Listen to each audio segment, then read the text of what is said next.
Good. Good morning, all.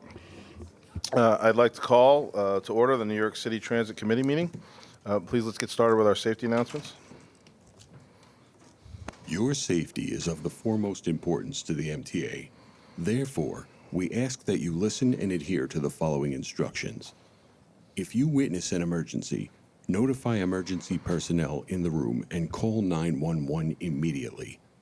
Please follow any audible instructions provided through the public address system or visually on screens in the event of an emergency. If an alarm sounds, wait for a public address announcement and follow instructions. If told to go to another floor or to evacuate the building, leave all unessential items behind and use stairwell A just across the main hallway, or stairwell B down the hallway past the elevators. If you have a mobility disability or cannot self-evacuate, please proceed to stairwell D or E for assistance by MTA staff or emergency personnel. An automated external defibrillator, AED, for use by trained personnel is in the main hallway just past the elevators. If you need assistance during an evacuation, please tell an MTA staff member or emergency personnel. Thank you and have a safe day. I could see that we have some public speakers this morning, so let's begin. Good morning. Welcome to the MTA September New York City Transit Committee meeting. We have 18 members of the public registered to speak today. As a reminder, we ask all public speakers to adhere to the MTA's rules of conduct and decorum. I'd like to also remind our speakers that in the interest of time and fairness to all, we will limit everyone to 2 minutes. Please be aware that there will be a warning beep when you have 30 seconds left to conclude your remark. Our first speaker today will be Murray Bowden, followed by Howard Birnbaum.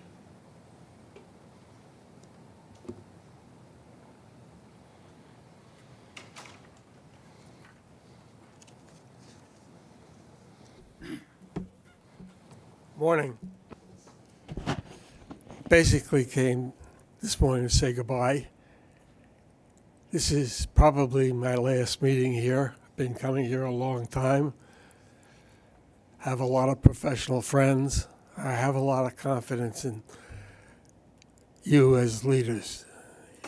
I've watched both of you for a long time, and I think you're going to move forward in a direction that needs to be done. I've been speaking to these meetings for a long time. Used to get things done. Right now, they're not listening. And if I have a suggestion that's worth exploring, not necessarily implementing, I think they ought to meet with me and say if they decided they're not going to meet with me. So if I can't move anything forward, there's really no sense in me coming here. I really feel that it was important to thank all of those professional friends over the years who have helped me get things done. The MTA is moving in a good direction. There are little things that you don't notice that I notice because I go around so many places. We're in the hands. This agency is in the hands of good people. I have great confidence in you. Thank you for the opportunity to come and have so many professional friends. It's been a pleasure. But it's time to pass on to somebody younger. The younger generation has to take over, and my generation has to just get out of the way. Thank you. Thank you. The next speaker will be Howard Birnbaum, followed by Yuki Endo. Good morning. I came here today to let you know that when the day of your vote on the board votes on the Queen's bus resign, wherever you do, I want to request for you to put back on the list the 273 people who live in Queens. I can have to take 3 buses to get to college. It's too much for them. I was wondering if we could stay the Q73, and also to put on the Guaya link from the Guaya Depot. How come the Q70 had free rides to the airport? It's time for you to put down fare back on for people to start paying, and also to let you know, on the south side of Queens Boulevard, on the corner of Queen and Woodhaven, the Q60 and the 59 used to stop there. Now we have to walk half a block down to pick it up. I just want to let you know. Thank you for your time and have a good day. The next speaker is Yuki Endo, followed by Jack Connors.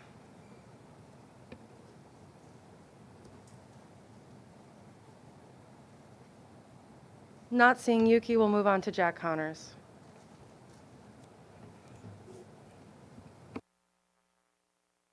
Good morning. I'm Jack Connors, Research and Communications Associate at PCAC, the Permanent Citizens Advisory Committee to the MTA.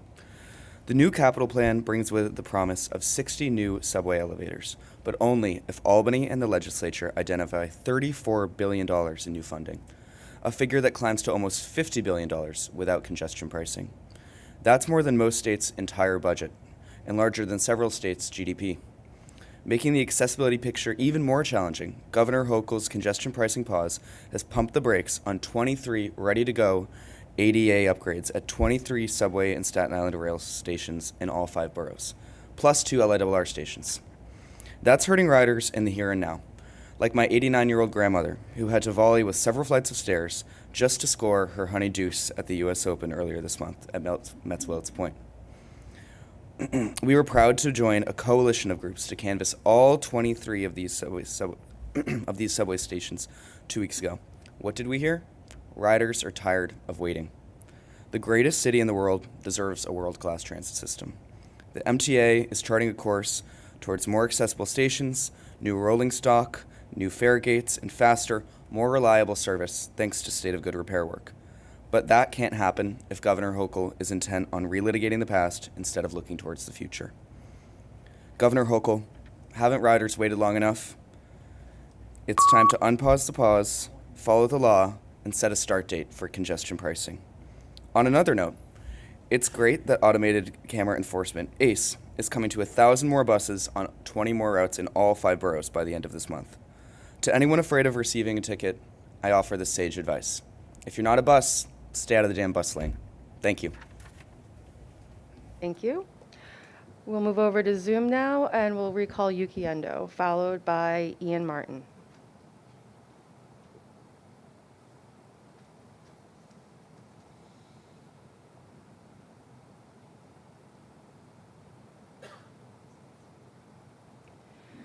Yuki, please accept the prompt to unmute.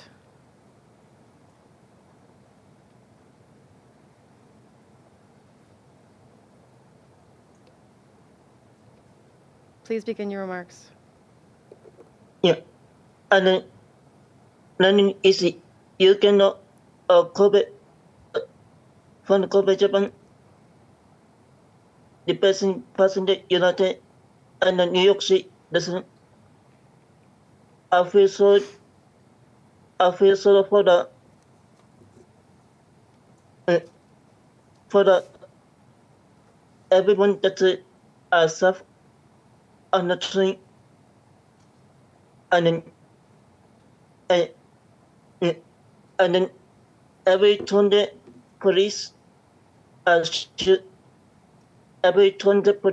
local police also should work together to enforce no surfing on the anti-subway buses train, including the usual turned connected data bus train and the anti-network Long Island data.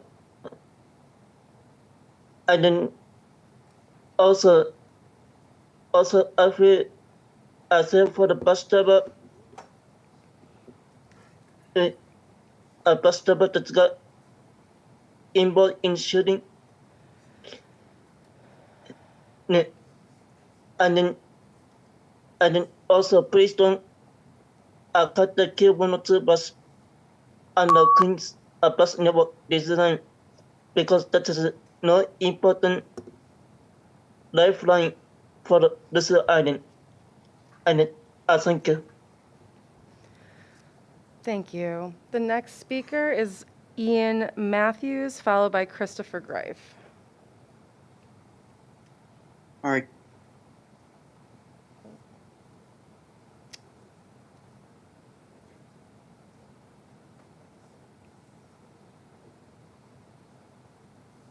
Thank you. Can you hear me? Yes, we'll restart your time. Okay, sorry.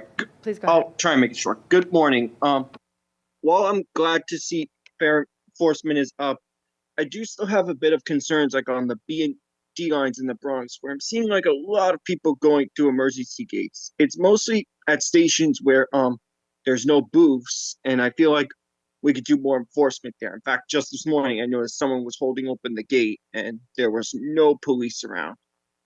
Also, regarding the 4 train going local overnight, it would be nice if the train would actually say local, because a lot of times I see it, it says express, even though it's going fully local. In fact, just this morning, there were 2 trains signed as express, even though they were going fully local.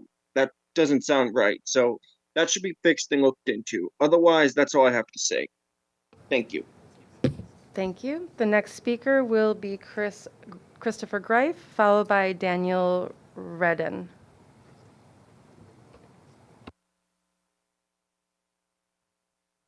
Yes, sorry about that. Good morning. I'm Christopher D. Greif. As an advocate for people with disability, we definitely need to work on a lot of accomplished things for this coming fall. For starters, we definitely need those security guards at certain stations, not just in one borough, but all the certain transfer connections. Port Authority, Times Square, Penn Station.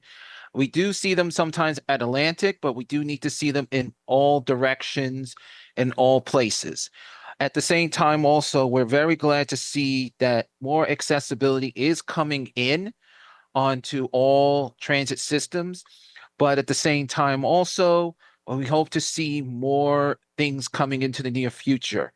And I hope that the chief who's hearing me, we definitely want to thank the NYPD who has been there, but at the same time, you can't be everywhere. But we do need the guards to please make sure to protect the gates for seniors and people with disabilities, baby strollers, and our veterans today and all times. Thank you very much and have a great day. Thank you. The next speaker is Daniel Redden, followed by Tareem Nadeem.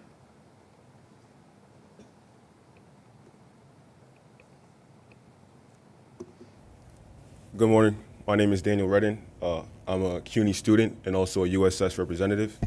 And I live in Brownsville. The L train Sutter stop is a train I take every single day.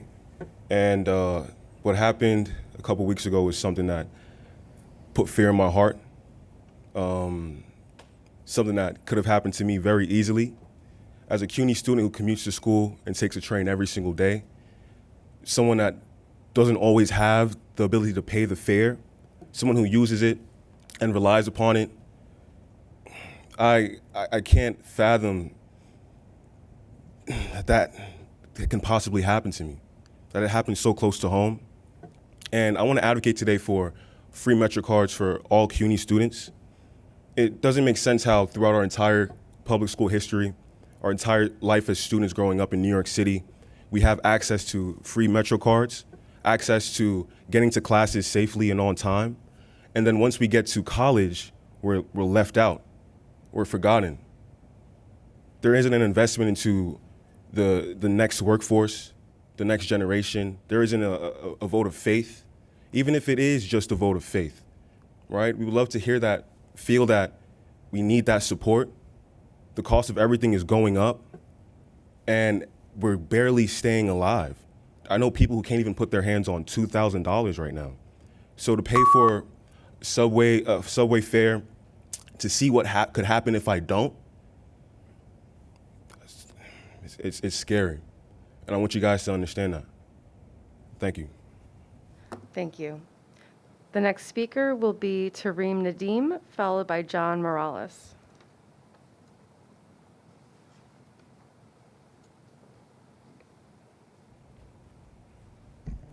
Good morning. My name is Tareem Nadeem, and I am architecture major at New York City College of Technology, expected to graduate in 2026. I choose to attend CUNY because of its accessibility, diverse program, and cost effectiveness. As a college student, my career goal is to become an architecture at a leading design firm.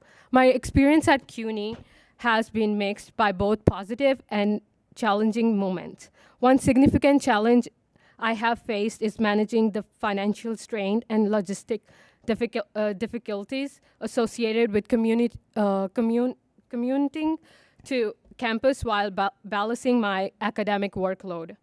I currently commute to my campus by subway, and I believe that CUNY students should receive unlimited Metro card because it would significantly reduce the financial burden of daily travel and improve accessibility of education and civic activities.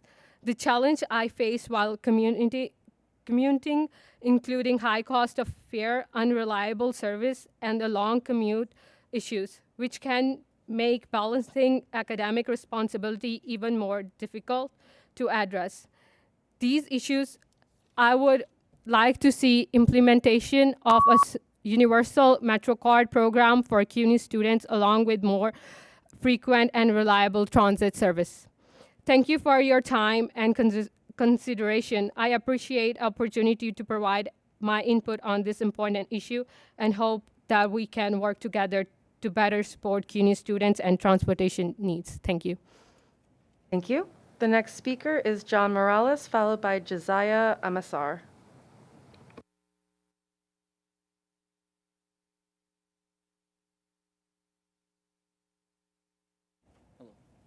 Is this a microphone? Okay. I am better improvising, but I have written down my thoughts. I am John Morales, a mechanical engineering major at La Guardia Community College and international student, scheduled to graduate in spring 2025. I chose CUNY for its affordability, and I am passionate about public service. However, my daily commute from Howard Beach to Long Island City using both bus and subway is time-consuming and financially burdensome. In recent discussions about enhancing student accessibility, perhaps the idea of introducing unlimited MetroCards for CUNY students has come up. Imagine the positive impact this initiative could have not just on students, but on the MTA itself. By investing in our future leaders, the MTA has the opportunity to cultivate a loyal customer base of 233,000 students and growing that could benefit operations for generations to come. Consider the potential for increased ridership during off-peak hours. This initiative could generate additional revenue, optimizing the transit system's use while reducing congestion during peak times. Moreover, the MTA's proactive support of student commuters can significantly enhance its public image, aligning the agency with education and community development. The University Student Senate of City University of New York, which is who I am representing today, is promoting the CUNY Commuter Student Grant Pilot Program. This proposal considers a breakdown by student population to launch a pilot program that provides free MetroCards to students and has a larger eligibility than the current alternative, which is ASAP. Additionally, this strategy could lead to positive media coverage and new community partnerships, enhancing the MTA's role as a vital component of New York City's educational landscape. It could open avenues for collaboration with nonprofits, educational institutions, and striving to uplift students and bolster their academic success. I urge you to consider these profound benefits of this initiative, and I thank you for your time and consideration. Thank you. The next speaker will be Josiah Amasar, followed by Andy Pollock. Good morning, board members. It's Josiah Ramasar, and I am a second-year law student at the CUNY School of Law. Today, I'm here on behalf of the University Student Senate, and I'm here to echo the same message that you heard from my peers. I'm a New York native from Jamaica, Queens, and I've lived here my whole life, and I've been taking public transportation a majority of my life. I've been in CUNY since 2019, where I started off at the Borough Manhattan Community College, which is where I still work, and my goal after law school is to become a public defender in order to help underrepresented New Yorkers. I commute to school and my job at CUNY. I work at the Black Male Initiative at the Borough Manhattan Community College, and It's weekly I hear from students that they're either being stopped by police or being given $100 tickets simply for not having a Metro card. There is no reason why a student who is trying to better themselves should not have access to a Metro card. Unlimited Metro cards for students would significantly improve both their personal and academic goals. Students should not have to fear being stopped by police for simply trying to get an education.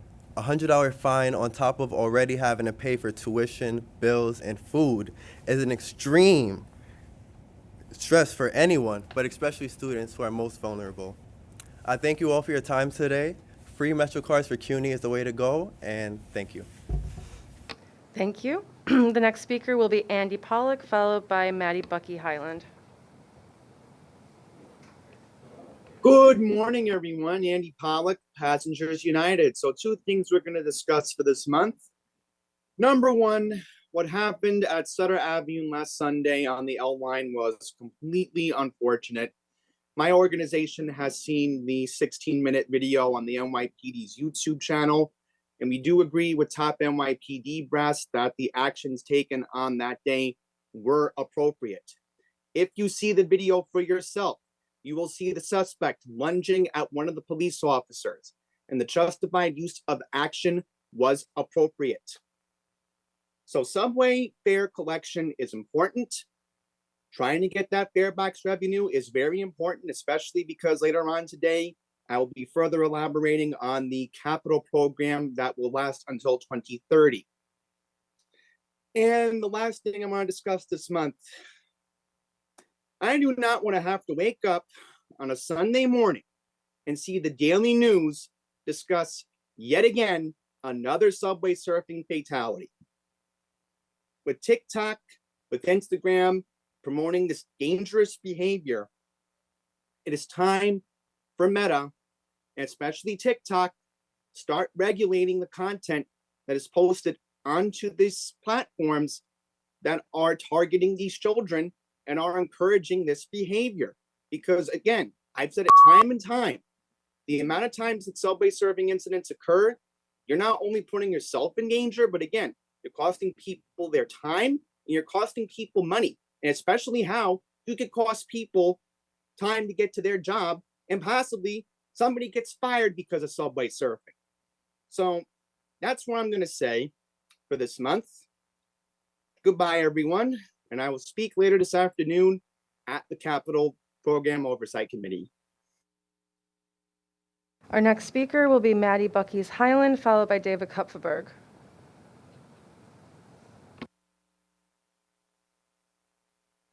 Thank you, Kate, and good morning, friends. I'm Matty W. Bucky's Highland.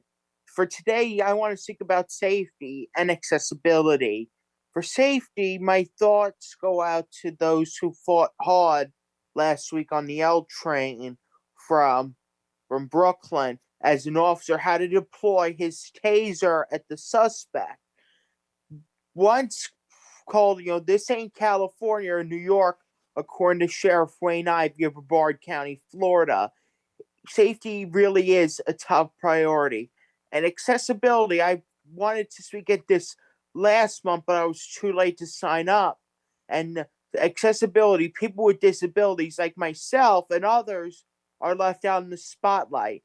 Well, it's great to see that new elevators will be coming to the capital program and have 95% accessibility by 2055. I'll be in my 50s by then. Progress makes perfect, as well as you make. As we celebrate Disability Pride Month last month, sorry, we have to understand that people with disabilities should be considered as everybody else. Well, I really want to join an ADA task force with the Metropolitan Transportation Authority. I gotta see how it does with my busy schedule. With that being said, friends, I hope to see everybody very soon, and God bless each one of you. Kate, over to you. Our next speaker will be David Kupferberg, followed by Cassie Rafucci. Hi, my name is David Kupferberg, Vice President of Bus Advocacy, Passengers United. I heard that New York City Transit is not only having trouble hiring and maintaining bus drivers, it is having trouble maintaining the bus fleet. According to AM New York and Staten Island Borough President Vito Fossell's office on September 2nd to 6th, of the approximately 796 buses needed each weekday to operate service in Staten Island, more than 300 average were out of service. As a result, many runs are being canceled, leaving people and students stranded. In fact, on September 12th, of the 21 buses scheduled to pick up students during the afternoon from Wagner High School, only 7 showed up.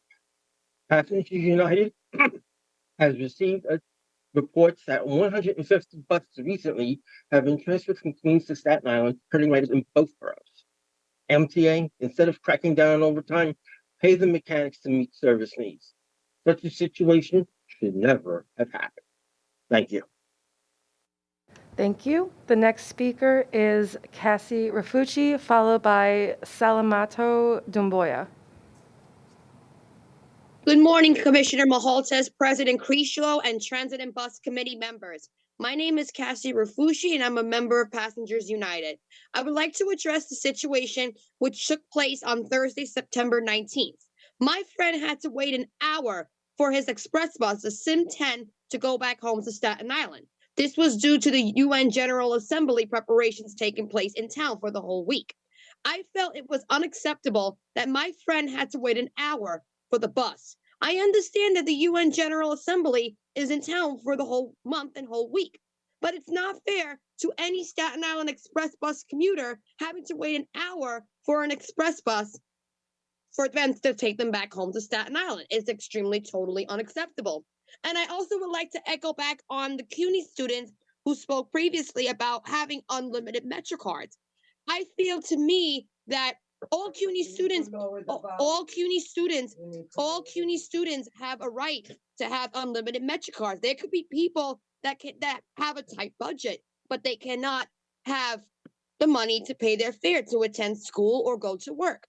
So I would really consider CUNY students having unlimited Metro cards. Thank you very much. Thank you. The next speaker will be Salamato, followed by Akeem Pollock.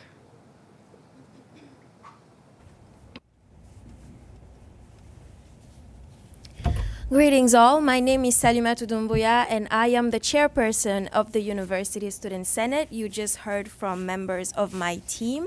I go to the New York City College of Technology where I served as a student government president, and I have been chair of USS for the past 3 years, which means I won 3 elections and this is my last term. When we decided to take on the initiative to advocate for free Metro cards for CUNY students, we took into considerations that there are some opportunities on the campuses for students, but not for all students. We are grateful for ASAP and all of these other programs, but we just need more. When we started this initiative, did our research, came up with our first proposal, we were told reduce the student population, which we did. We were told come up with a specific dollar amount, which we did. We were able to do our homework in order to be in front of CUNY administration or the city council. We went to the legislature and we said, look, listen, this is something that is really needed and it is something that we're really fighting for. Today we're here and we're still talking about free Metro cards for CUNY students, and we really mean for all students. I have heard, unfortunately, education is a choice. Going to college is a choice. Yes, it is a choice, but it is a choice that ultimately benefits our entire city, and we feel like we should be encouraged for making this choice to be better people for our amazing city, for the amazing state, and for this amazing country.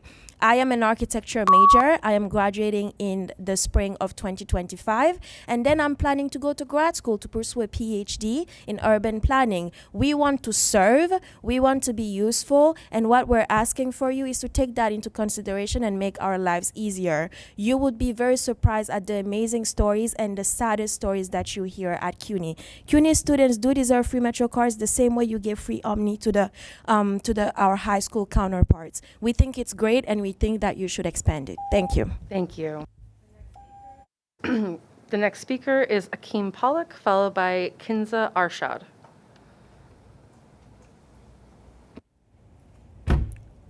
Hello, good day, everyone. I'm Akeem, and I'm a student at York College in Queens. And basically just echoing the sentiments of my counterparts, I'm also a part of the University Student Senate, and we're joining in this call for free Metro cards for all CUNY students. Listen, I took the liberty of going through LinkedIn, seeing a lot of the leaders in MTA. A lot of them are CUNY alums. They understand the struggles of being a broke college student. You know, it's hard. And the fact that MTA serves New York City, CUNY serves New York City, why not work together and help the less vulnerable, the people who cannot afford it? It will benefit the city at the end of the day. That's the reality. You know, if you have an educated workforce, a next set of generation that's ready to work, they're educated at the highest level, the highest degree, I'm telling you, a lot of our problems can be solved. Just today alone, I was traveling here and I was late because the 5 train decided to cancel and tell all passengers to exit. And the lady said that we don't know why, but you just have to leave the train. We left the train. We had to wait for over 20 minutes for a 4th train to come for me to get here that was also delayed. I've been traveling for over an hour. It is crazy. And these are things an educated workforce, educated students can come to the board and fix. So I think you should really consider investing in free Metro cards for your CUNY students so they can stay here instead of going out to the country, finding better opportunities elsewhere, helping other economies where New York City really needs to be fixed a little bit more. Thank you. Thank you. The next speaker is Kinza Arshad, and the final speaker will be Jason Anthony. Thank you. Our final speaker today will be Jason Anthony.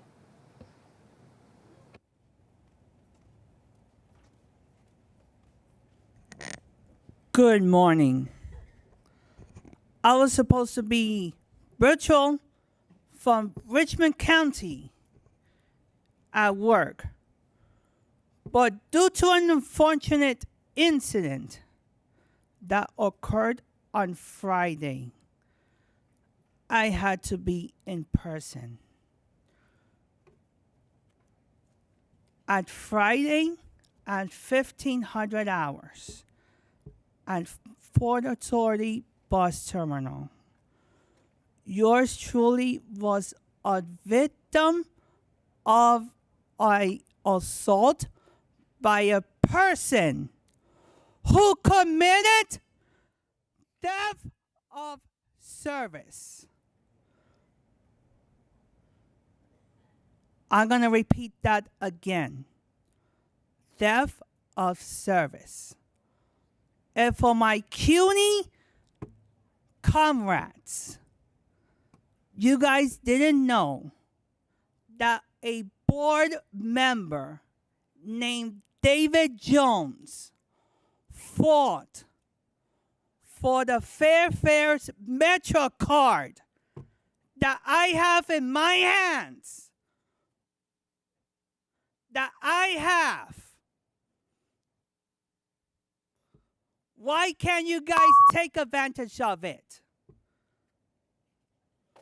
Because I have seen people jump through the turnstiles. Jason. Many times. Through the times that I live in the city. Now I'm a victim of this vicious crime with no police presence. I'm sick of it. Thank you, Jason. Chair, that concludes this month's remarks. Thank you to all the public for their comments today.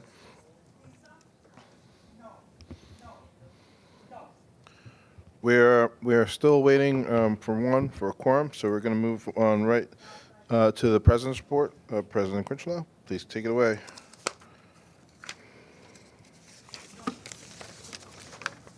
Try to follow that. I have to follow. I think you can do it. We'll see. Yeah. Good morning, everyone. It's been a really busy summer at New York City Transit.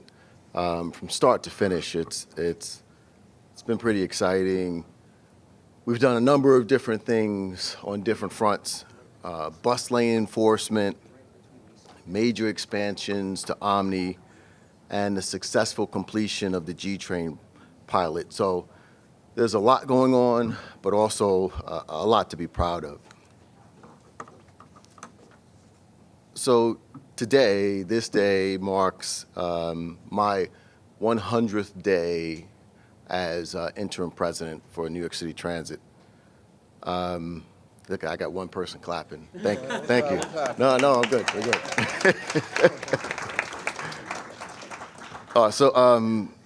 Listen, it's been an amazing time so far. I love this job more because I get to spend time with people in the field, and that just keeps getting better with time. I've had the privilege of getting out into the field with each of the agency, each of the groups, each of the departments, whether it's buses, subways. I had a great time with the security team, paratransit. It's been pretty special.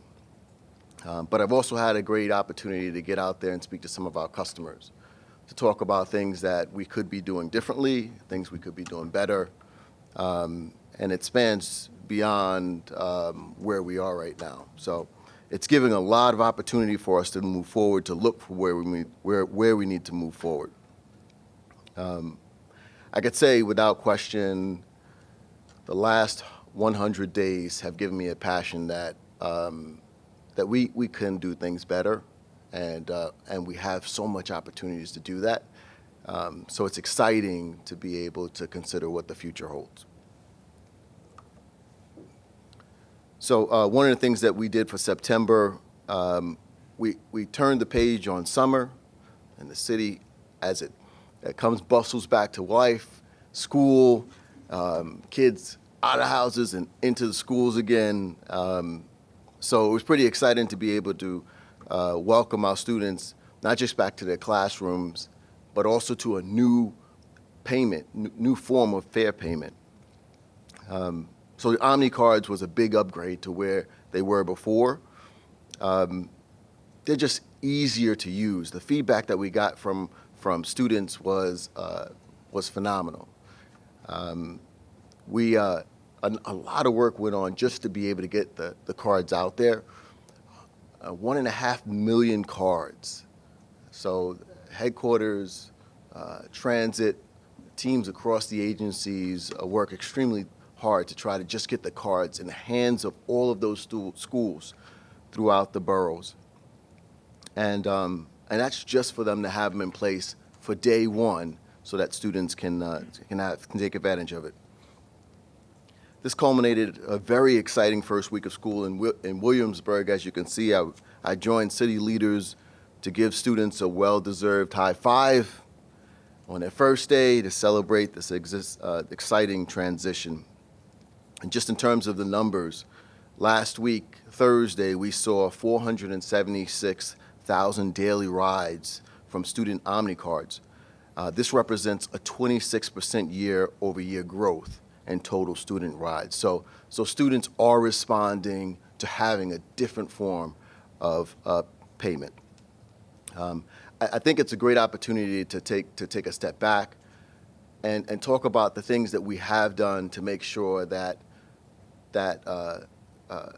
those who have the challenges in paying the fares have been given as much opportunity as possible. So, transit has done a great job at making sure that we are advocating, putting out there our reduced fare programs. Our agents have been trained specifically to be able to talk to people who have challenges, financial challenges, and talk about the reduced fare programs. We've partnered with the city for fare fairs, and we once a month we have opportunities for the city and our folks to meet at customer service centers at different locations throughout the city to offer fare fairs. But it does give an opportunity for people who don't have the financial means, who fit in that category, to be able to have access to public transportation at a discounted rate. The second piece is there is, without question, a CUNY Omni card. We're very proud of the partnership with the CUNY institution to be able to provide a opportunity for students who are part of the ASAP ACE program. And for those who have financial aid, students now have access to Omni cards, and CUNY is the one that determines the parameters of those who would be receiving them. So, you know, if there are those who are in need of that resource, you know, happy to further the discussion with CUNY, but they are the ones that determine those who are who would meet the criteria for it. But that does not prohibit someone from applying for a Fair Fares program.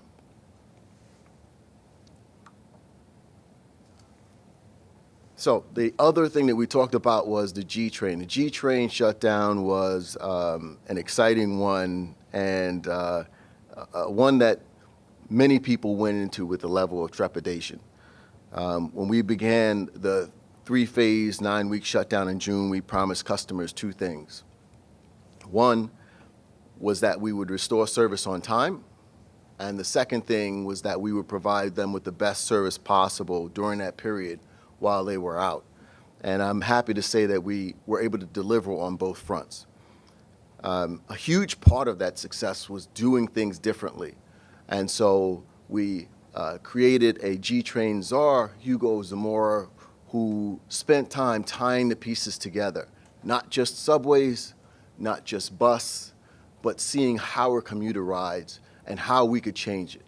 Are there better signage that we should be doing from street level? Can we be better managing our shuttles? What issues do we have even on the streets themselves that we can coordinate with either DOT or NYPD? So there were a lot of lessons learned by utilizing this particular structure, and I'm happy to announce that the next exciting project that Hugo is going to be taking on will be the Rockaway Viaduct project on the A line. A very complicated program. It's going to take a good period of time, and we're happy that Hugo is going to be spearheading a lot of the efforts to make sure that you, the customer, have someone that is speaking for you.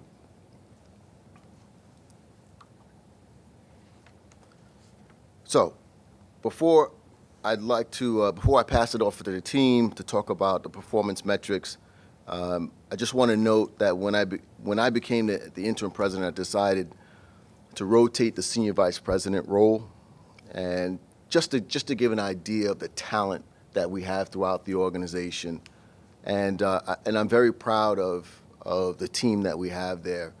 Lisa Schreibman was the first to act as the senior vice president and has done an amazing job in the past 3 months, taking the operation by the helm, being responsive to our customers, and continuing our upward stride in hitting the performance targets. So very proud of Lisa and appreciative for her leadership through the summer months.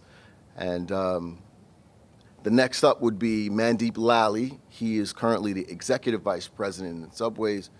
And so you'll get the opportunity to meet with Mandeep, and we'll turn it over to Lisa. Thank you, Demetrius. For the month of August, the key performance indicators for the Department of Subways were very much as they were in July. The customer journey time was 84.7%, and on-time performance was 81.8%. Both measures were the same in August and July, and both were above the average for the year. Weekend on-time performance was 84.1%, down modestly over July, and service delivered was 93.9%, up modestly over July. In addition to these key performance indicators, I want to mention that we have opened the Customer Service Center at Parkchester on the 6 line and expanded the Customer Service Center at Roosevelt Avenue in Queens since the last time the board met. All CSCs are now complete. This past weekend, we installed platform barriers at Myrtle Wyckoff on the L, bringing the total number of stations with such barriers to 10. Also of note, Dom Gallo, who is the head of MOW, was named Man of the Year by the Columbia Society this past Friday and he is a really great asset to the Department of Subways. I want to thank the entire team for supporting me through the last 3 months. It is because of them and the 30,000 employees of Subways that we get to give such reports. Thank you. Thank you. Thank you, Lisa, and it's been a pleasure working alongside with you. So for buses, performance in August remained stable in all key areas as compared to July. The weather impacted performance a bit. As New York, we saw one of the hottest summers and one of the wettest, actually the 4th wettest August on record. So throughout this hot and rainy summer, the team continued to diligently manage equipment and bus operator availability challenges, and despite those, the team was able to deliver 96% service delivery. 96% trips were delivered, and delivered 94% service and 73.2% customer journey time performance. This month, the bus team expanded our ACE program for vehicles violating bus lanes, double parking, and blocking our bus stops. As a reminder, in June, we activated 14 bus routes with ACE. These routes began issuing violations on August 19th, following the 60-day warning period. On September 16th, we activated an additional 10 routes, which are currently in their 60-day warning period. And at the end of September, we will activate another 10 routes, bringing the total to 34 routes and over 1,000 ACE-equipped buses throughout the bus system. So once again, our message to the public remains clear. Do not block buses, stay out of bus lanes and bus stops, and do not double park along our routes. And lastly, the bus family held our bus rodeo this past weekend at Orchard Beach with over 700 employees in attendance and family members. The rodeo allows our employees to showcase their skills in a spirited and friendly competition to see who's the best of the best. We had nearly 100 employees participate in various competitions. The top performers will get a chance to represent the MTA at the 2025 APTA International Rodeo, where they will compete against the best in the nation. And this time, we're going to win it. And I want to thank my entire team for the hard work and efforts they put in. Takes to have this event, and we want to thank the support of President Critchlow. So thank you very much, and I will turn it over to Rachel. Thank you, Frank, and good morning, everyone. It was a very busy summer for paratransit. Access-Ride customers really didn't take a break in July and August, and neither did our team. We continue to move more than 1 million customers a month, exceeding our pre-COVID ridership. And thanks to the work of the entire paratransit team, we're doing so with historically high performance as well. Our focus remains on delivering consistent, reliable service to that growing ridership, and I'm happy to report positive results in this area for the month of August in particular. Our on-time performance met and exceeded our goals for August, with more than 97% of our trips picked up in the 30-minute window, and 94% of trips picked up in the 20-minute window, our more aggressive and customer-friendly goal. Weekend service was a particular high point, as was the performance of our brokers, who continue to provide a great option for efficient paratransit service. In addition, we continue to closely monitor no-shows, which are well under our 3 per 1,000 goal, to ensure that every paratransit customer gets picked up and taken where they need to go in a timely fashion. Looking ahead, I wanted to touch this month on the MyAAR web and online mobile app booking platform. We continue to enhance MyAAR, making it the fastest and easiest way to book and track paratransit trips. We're making it accessible to more Access-Ride customers and trips, and those investments are paying off, with more than 15% of our customers now using the app to book their trips. We're always taking customer feedback and iterating to further improve the app, making navigation easier and making it more visually accessible. Today, we're launching a new feature, which will make more than 1,000 trips a day eligible to be booked by app that were not before.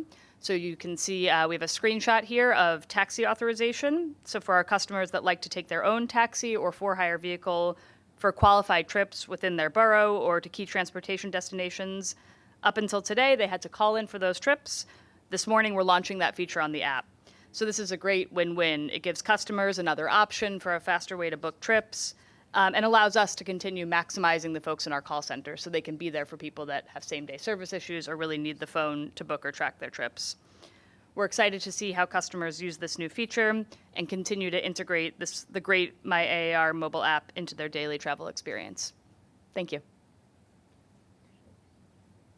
Thank you, team. And back to you, Sammy.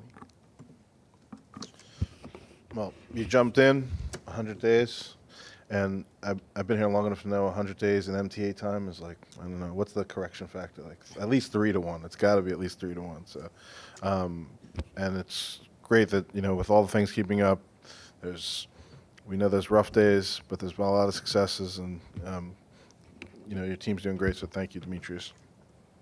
We now have a quorum. And for those of you who haven't noticed, I am not Heda. I'm substituting today. I think I broke a record this year for the most substitute chairmanships. So it's made a milestone too. Sub of the year. I'll take that. So I'm going to go back and I'm going to make a motion to approve the meetings from the July 2024 meeting. Do I have a second? Second by Mr. Jones. All in favor? Any opposed? Abstentions? So moved. Am I correct? There are no changes to the work plan? No, Chair. Thank you. And we had to say we had the summer off would be lying. We did not have the summer off. We were very busy, focused on our capital program. And now we get to welcome President Jamie Torres Springer and Demetrius to give us an update on the MTA's 2025-29 capital plan, which was released last week. I'm sure everybody was up all weekend reading it. So where's Jamie? Jamie there? Oh, Jamie's all the way in there in the corner. Here Take it away. I expect we'll see a lot of you today, Jamie. You will. Yeah. And we'll try to keep it.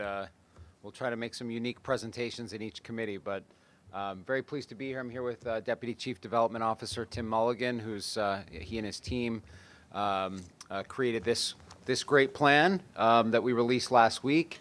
Is being proposed to the board this week. We're going to provide some briefings in committees that are agency focused, and then for full information, and then bring it to the board for a full vote on Wednesday. So I just want to kick things off and give a little bit of background about how we got here in creating this plan, and then Demetrius is going to run through the New York City Transit specific components of this plan, and then of course we're here for questions from the committee. This is the 2025 to 2029 capital plan priorities. It is a $68.4 billion proposed plan.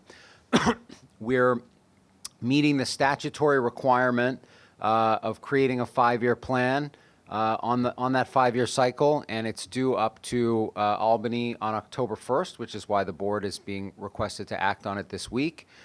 We are focused, as we have been for some time, on how we provide frequent and reliable service by maintaining the system in a state of good repair.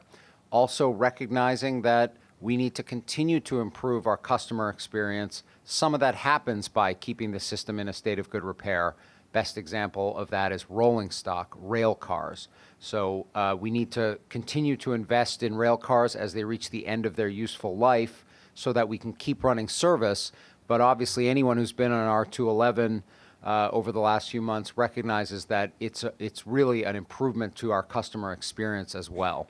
And then we are increasingly have our heads around the vulnerabilities of our system to climate change, and have proposed some specific measures to build resilience within the subway system in particular, as well as continue to invest in sustainability through the transition to an all-electric bus fleet. The way that we got to this plan, I think I went too far. The way we got to this plan was bottom up and top down. So we did this comprehensive 20-year needs assessment, which we released at the end of last year. It shows, obviously, that we have a vast system, 6 million component assets within that system.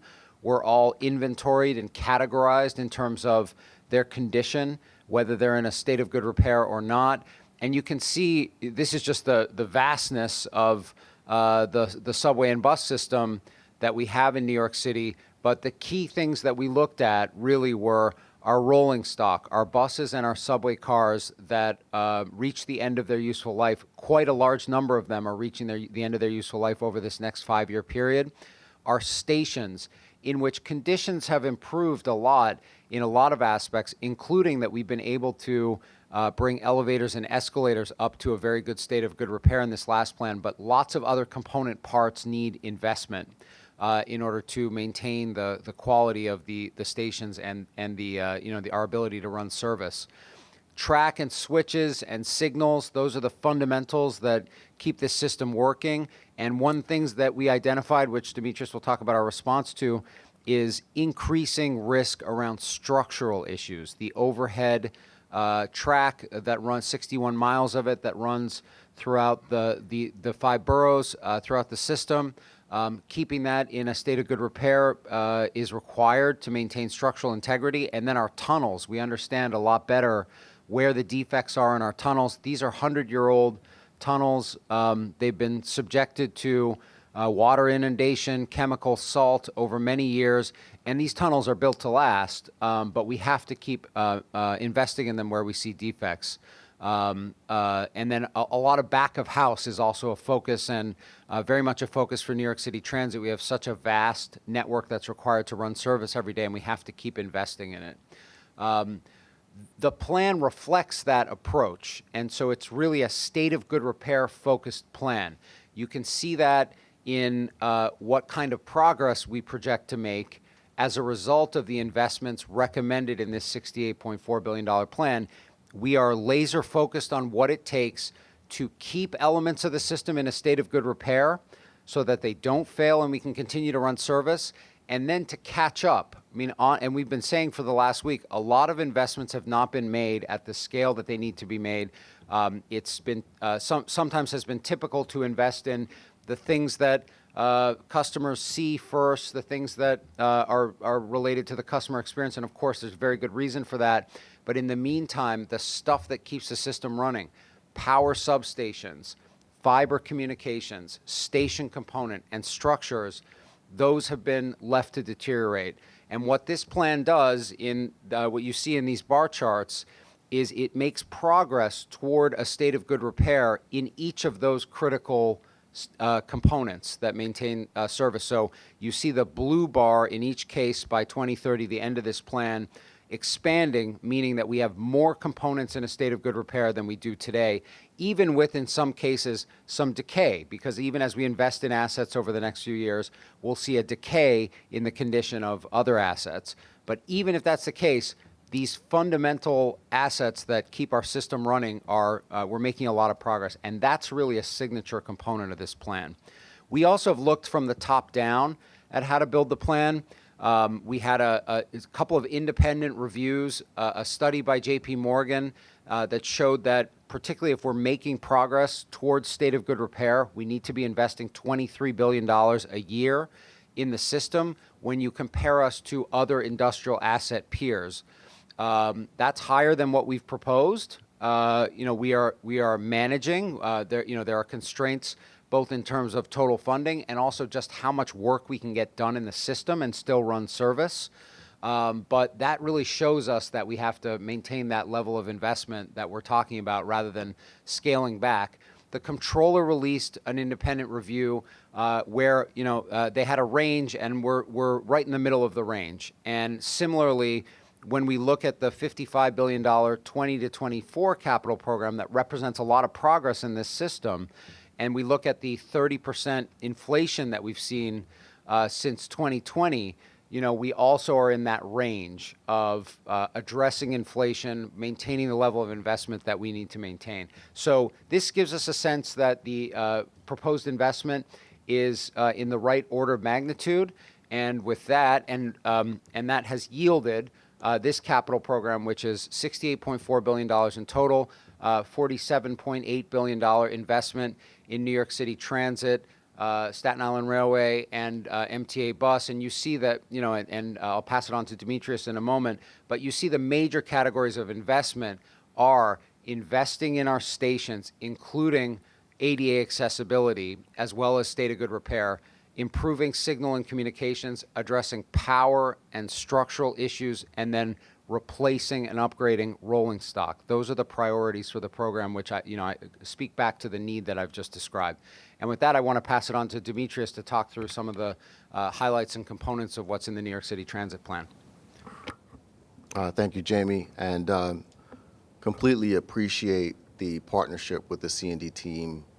Tim, your team have been extremely great at being able to determine the needs, work with the operating groups to make sure that we give a better product to our customers. So very grateful for that partnership.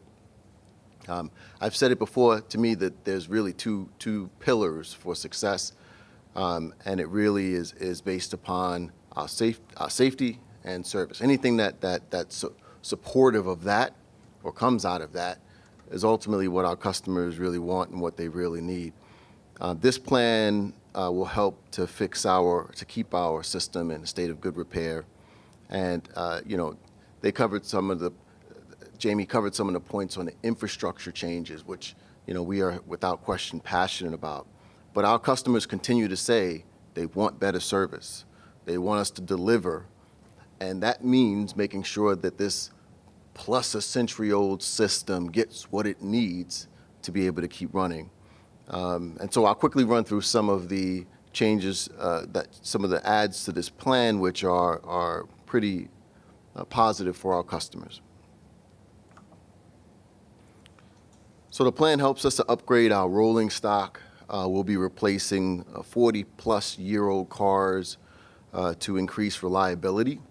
Over 1,500 subway cars, and we're going to be retiring the R62s and R68 fleets, both which are from the 1980 era. So in terms of lines, you can expect those cars currently run on the 1, 3, 6, B, D, N, Q, and W. So as we start to roll this out, it's going to be pretty exciting for people who start seeing new cars come into their line. So we have some time to get there, but just know that we see you.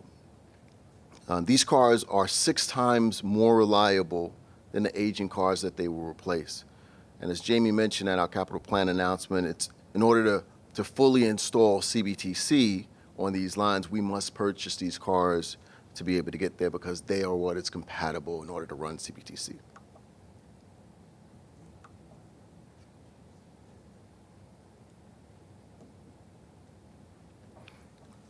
So speaking of CBTC, replace the oldest, least reliable signals to improve service for our customers. We're upgrading over 75 miles of subway signals on the Broadway line, Liberty and Rockaway lines, which includes the A and Rockaway shuttle, and the Nassau line for the J and Z. As we frequently have talked about, service on the 7 and the L, which currently has CBTC, is the premier performance that we have in our system, and we have CBTC to thank for that. We're looking forward to expanding that throughout the system because the benefits just benefit our customers, and we're grateful for that. As a former deputy general manager on the L line, I saw firsthand what happens when we modernize the system. I'll say, being a old-time transit person, sometimes the change is difficult, and sometimes you may not be the strongest supporter, not knowing the outcome.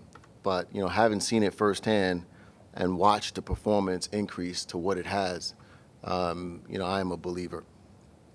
So new signals led to a 23% increase in on-time performance on the 7 line. And this plan also addresses 2 of our most challenging bottlenecks in the system, decab and Nostrand interlockings, both areas that will yield great performance improvements for their segments. So we're also looking to improving our maintenance facilities. The public will never see these facilities, but these buildings are home for our workers and for our trains. And so we have to continue to support them like we do our homes. Upgrades to century-old shops and yards are required in order to keep this system running. Now, we're looking to do component repairs at other shops as well. But key elements are to modernize Livonia and 240th Street shops. It's not just about efficiency. It's not just because they're older. But the reality is, we talked about CBTC earlier, you need new cars, you need new signals on the tracks, but new communication on the tracks, but you need a new shop. It's not just about the pretty. Functionally, you are not able to maintain these new cars, the electronics in new cars, but also you don't have the space.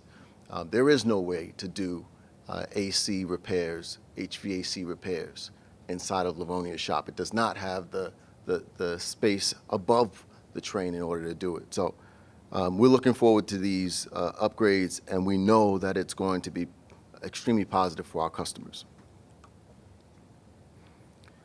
So we have to keep the power systems running in order to avoid disruptions. This program plans to replace 66 substations, including at least 10 full renewals.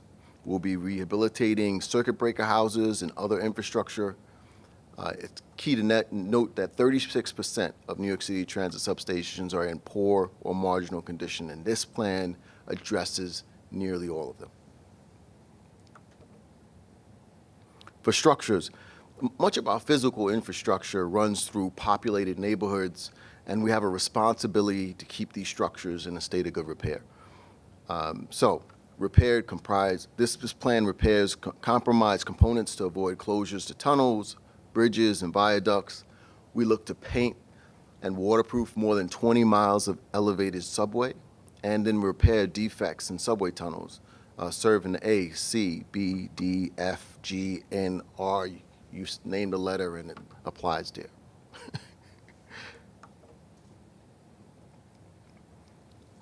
So this plan also improves upon the customer experience, rebuilding and making a priority repair at the 1/3 of our subway stations. Doing accessibility improvements for subway stations, and we'll talk about that in a further slide. Installing new fare gates, 150 new stations, continuing to expand camera infrastructure, installing new technology to communicate with our customers. For accessibility, the 2024 plan includes ADA stations, more ADA stations than the prior 3 combined. This plan builds upon that momentum.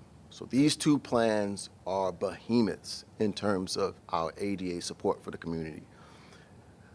They achieve a major milestone in the way of getting to a fully accessible system, and it makes at least 60 subway stations in all 5 boroughs accessible. We've named 30 in this document, and 30 are to be named after public engagement. So this plan also helps us to tackle the issue of fare evasion, which many people continue to talk about. It's top of mind at most of these meetings. Fare evasion is an existential threat to our system. We've been working night and day to see more progress on this issue. So this will install modern fare systems at 150 stations, serving 75% of our riders, allowing us to replace the exit gates, and those have been the superhighway of fare evasion. We've completed the RFI process on the fare gates of the future earlier this year, and the response was pretty encouraging. We're looking to improve accessibility and for customers, for all of our users.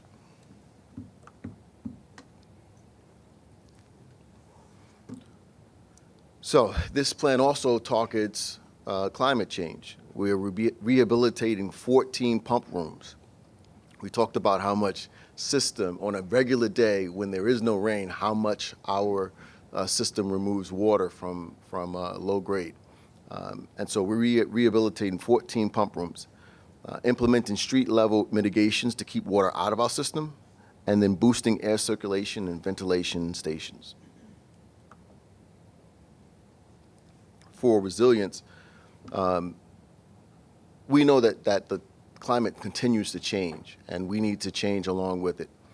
So we talked about the 14 pump rooms that are being rehabilitated, but also This includes a street mitigation to be able to keep water out of the system.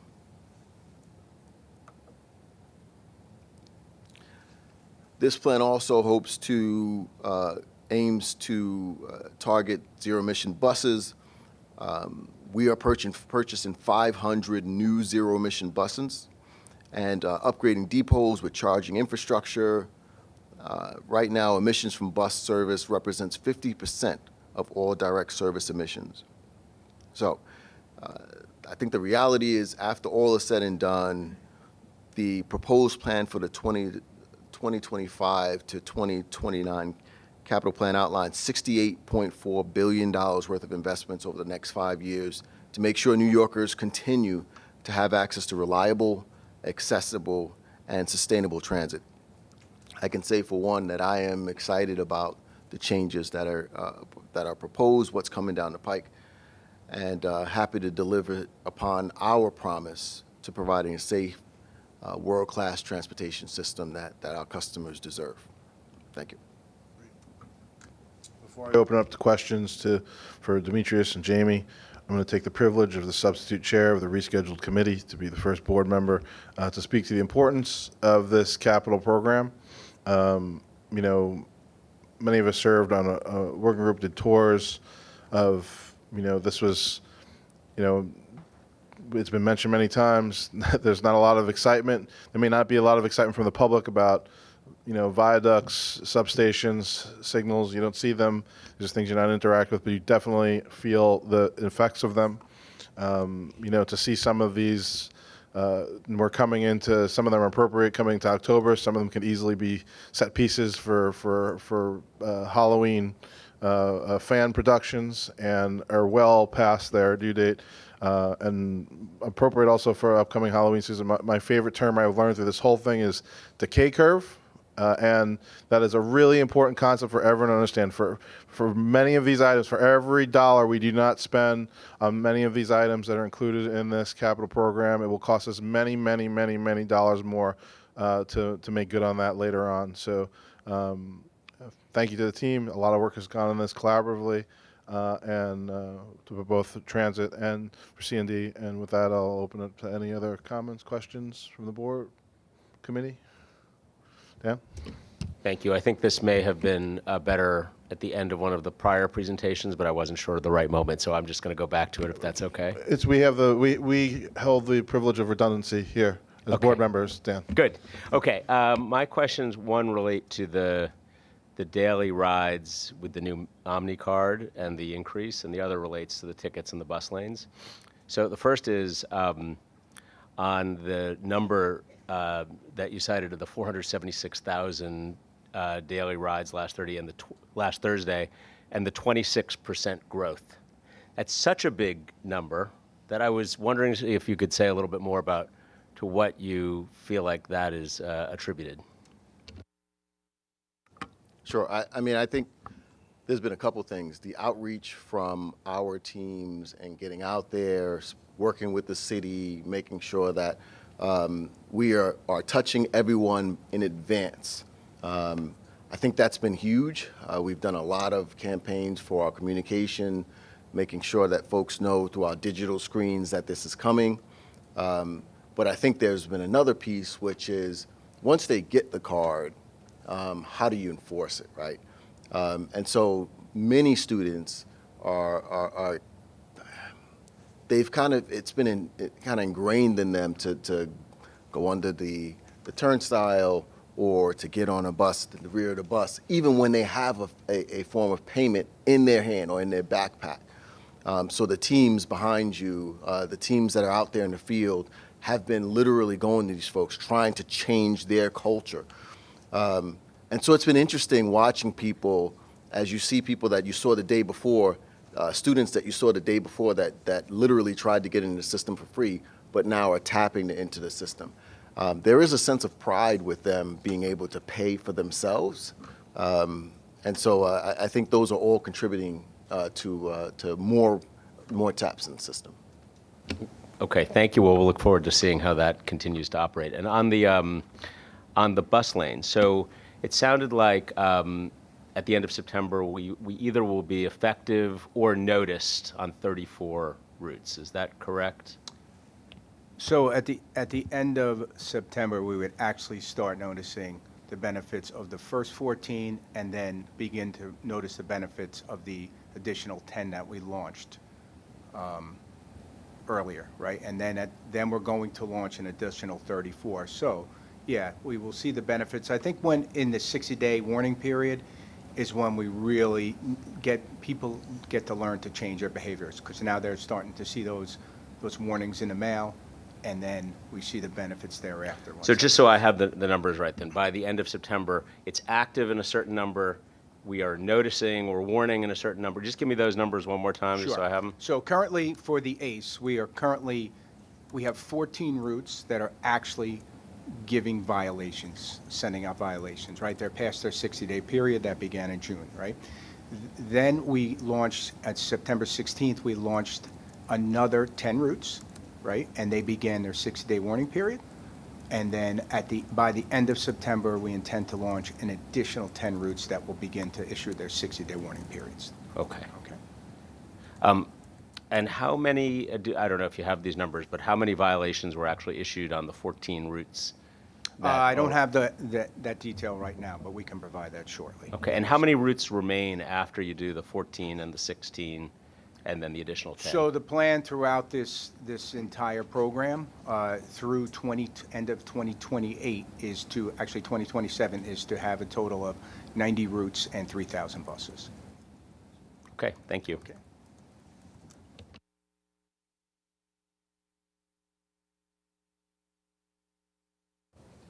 Andrew? Frank, I have a question on the ACE cameras. Are they high definition enough to identify ghost plates or plates that have flippers on them when they take these pictures? So currently, that is not part of the technology to actually flag the ghost plates. That's something, we could certainly, or we will certainly look into. They do, with this technology, it does identify, though, the differences naturally of, what lane, whether it's in the lane or whatnot, whether it's a vehicle or not, so. But ghost plates are very difficult because sometimes it could be the trunks up in the air and whatnot, so.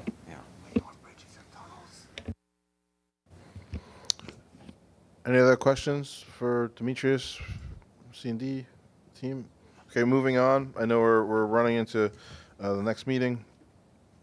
I'm going to hand it back to Demetrius for update on our efforts to address bus fare evasion.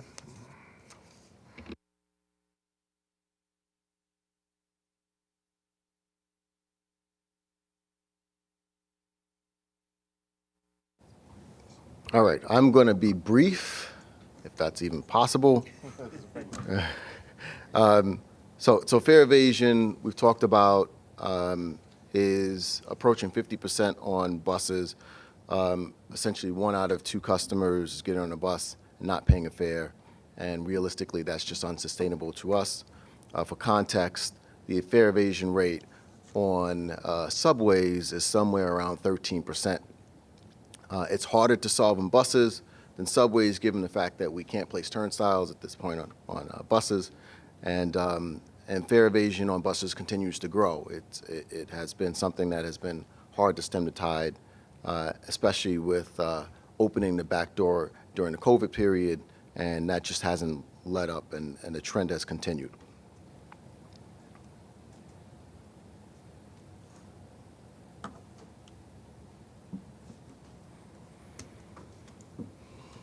So obviously you can see the trend going from Q1 of 2021 at 24% and then somewhere in Q1 of 2024 at 47%. It's steady on the increase. Now, one thing that we've started to do is we're deploying 2 strategies with our EGLE teams. They are an unarmed civilian fare enforcement personnel. I had to say, these group of individuals are nothing short of amazing. Like, the work that they do has been incredibly important to what this organization needs in order to sustain it. So there's two operations. The first portion of the operation is those in uniform. So if I could ask one of our amazing Eagle team members to stand up to show what the uniform looks like. Anyone, you guys are big, so. All right, so the first part, thank you, I appreciate it. The first part is having one of these large individuals stand in front of the door to block the doors, the rear ends of the door. It is a immediate, thank you folks, it is an immediate detraction from folks getting on to the rear of the doors. That's the overt operation. A more covert operation involves individuals that are getting on in plain clothes and riding several stops, and then noting who is getting on and evading the fare, and then getting to a central location where they're met with partners, which are NYPD, other plainclothes Eagle team members, and then they escort the individuals off the bus who evaded the fare. So that is targeting the problem with the culture of fare evasion, because people, when these large forces are there in uniform, generally they do not try to avoid the fare. But when they're not there, or they believe they're not there, they will go back to doing these bad habits. So the hope is that this will stem the tide. I think the interesting thing that I've seen from this team, and this team in particular, is their ability to be able to connect with people. And that was something that I didn't anticipate happening. Actually changing individuals when they speak to them, how we board the bus. I watch these individuals. This team here is one of the best that I've seen at what they do. Inviting individuals to come onto the front of the bus, pay their fare, and one individual stands at the rear of the bus, helps them load the bus properly, seating people in the back of the bus, making sure that they're not standing at the front and blocking entry. Just amazing. And then the communication between the Eagle team and the bus operators has been fantastic. Great feedback from all. So really, really appreciative of the efforts that this Eagle team has put in. It's amazing. It really is. If you haven't had the opportunity to see it firsthand, it's something to watch. David Jones. I'm just wondering, how many buses have we been able to cover? How extensive? This is not an inexpensive investment. So we started out with larger teams, and we just expanded by shrinking the size of each of the individual teams that are in uniform. So right now we're hitting about 80 different bus stops a week, and they do rotate at different times. And again, that's just what people see, the enforcement that's right there in your face. So with that, I'll turn it over to Frank, who will give a little bit of indication of what goes on the bus side to make sure that this is successful. Thank you, and I'll try to be brief. But, as we embark on these various fare enforcement strategies for the bus operations team, we're engaged and we're committed to the success of these efforts. And for us, it's as simple as getting back to basics and following the fundamentals to minimize opportunities to fare evade in addition to these enforcement efforts. This includes ensuring that the rear doors remain closed unless passengers are exiting, the bus, or if there's an emergency. We don't want to invite people. We're ensuring that both the fare box and our Omni validators are fully operational during the pre-trip inspections before we leave the depot, and reporting in-service failures promptly. Over the last several weeks, there have been hundreds of operational staff deployed across the bus system, interacting with thousands of bus operators across the boroughs, observing, providing reminders to them about the importance of these basic steps. Moreover, our dispatchers will continue to closely monitor this as part of their normal duties. Our road operations team is fully engaged to make sure that we're providing robust and managing service for those routes that are under enforcement so that they avoid any sort of disruption to our paying customers. And also, you may have seen we began messaging just simple as on our fares required on our destination signs as a simple reminder to customers that you need to be prepared to pay a fare. The bus team is laser focused on this issue. We will continue to be out in the field supporting this effort. And, I commend the efforts again of the Eagle team for the great work that they're performing out there. So I'll pass it back to Demetrius. Thanks. Thanks, Frank. So what you see on the screen is one of the campaign that was launched on our digital channels. One, to show that we're doing something, what we're doing, and then two, was to recreate a sense of shared responsibility for fair payment. That, again, speaks to the culture, trying to change the culture of these individuals who are fare evading. These assets are now available on not just the bus side, but also in our subway system, and they play on a loop on our digital information screens throughout our entire bus fleet. The image on the right is on our dynamic boards and in the subway system. Before launching this initiative on the buses, we also had a day of action where we spoke to riders, particularly at these locations, and said, we're going to be changing things up, so there was no surprise. We were out there for the rush periods where customers were to be in their space to deal with them directly.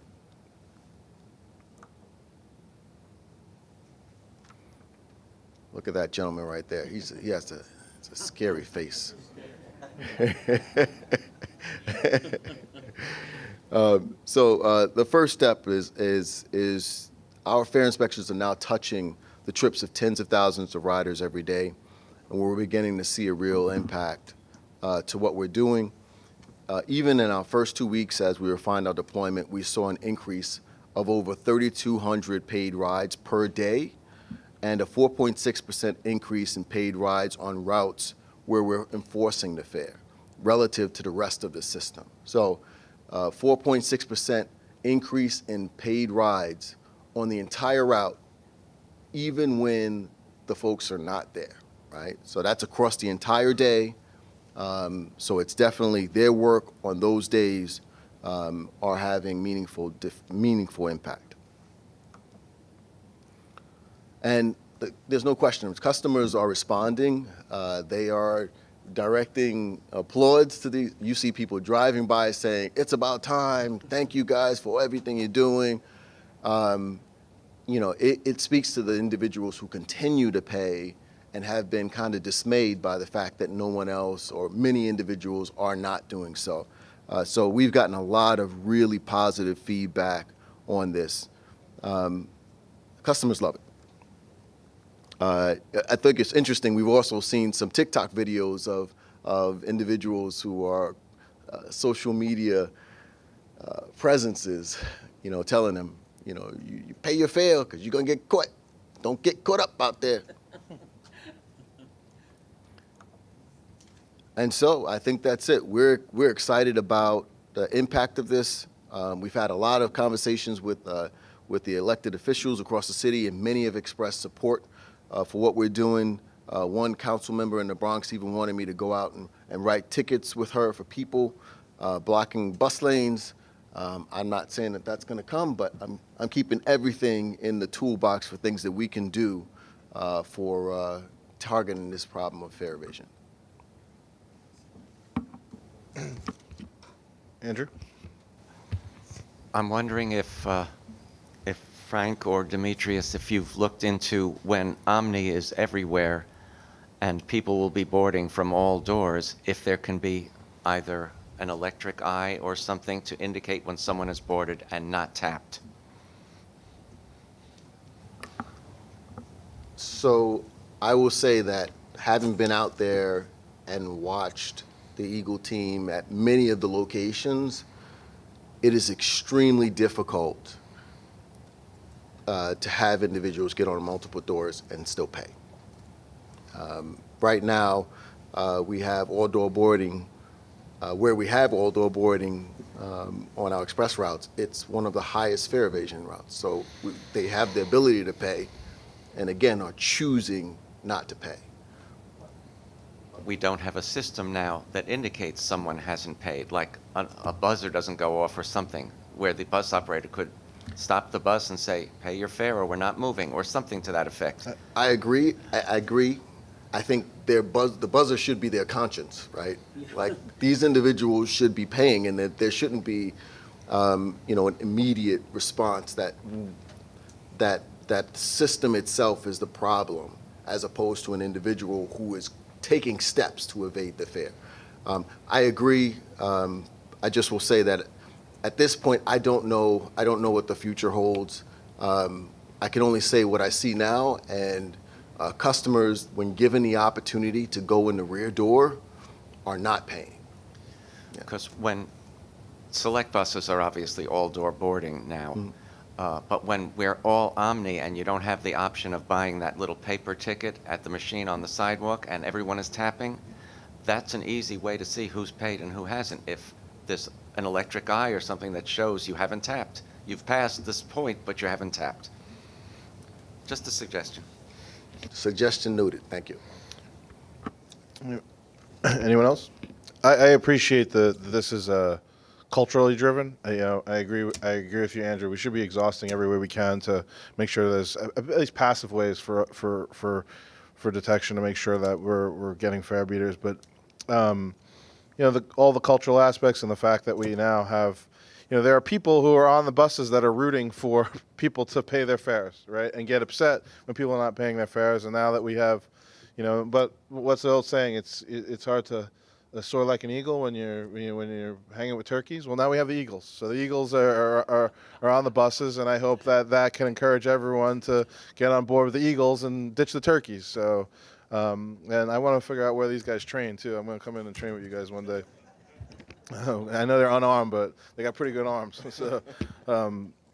So I think the cultural aspect with the technology, I think it's great that we're trying something. And I for one, look forward to hearing about, looking at how we're performing at the, over time, where the Eagle teams are deployed and are involved versus other stops, because we know we can't be everywhere. We're resource confined.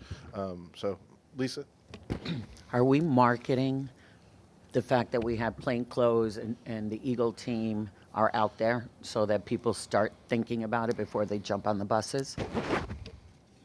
Yes, so it is on screens on both in the buses and in the subway system. We also have done handouts on the buses. The Eagle team themselves have gone out in advance of major initiatives and handed out take ones to tell them what we're doing and why this is different and what their role is in fares. So we have done a lot of outreach to try to make sure everybody understands that this is required.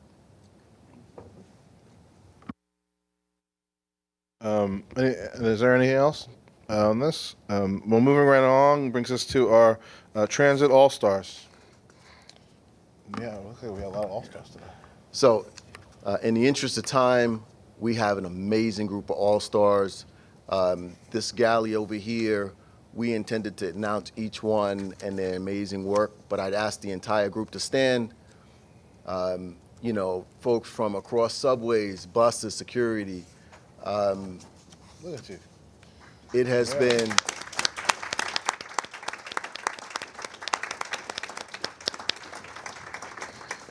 There are not enough moments that we can take to say thank you for what you do. And just talking to one of the individuals earlier today, he said, I don't even know what I'm here for. And that's the point. Like, we should be doing more to recognize everything that you do, and it is greatly appreciated.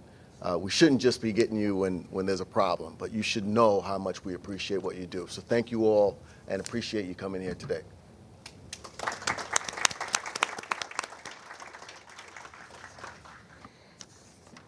We won't make time for our photo, though, right?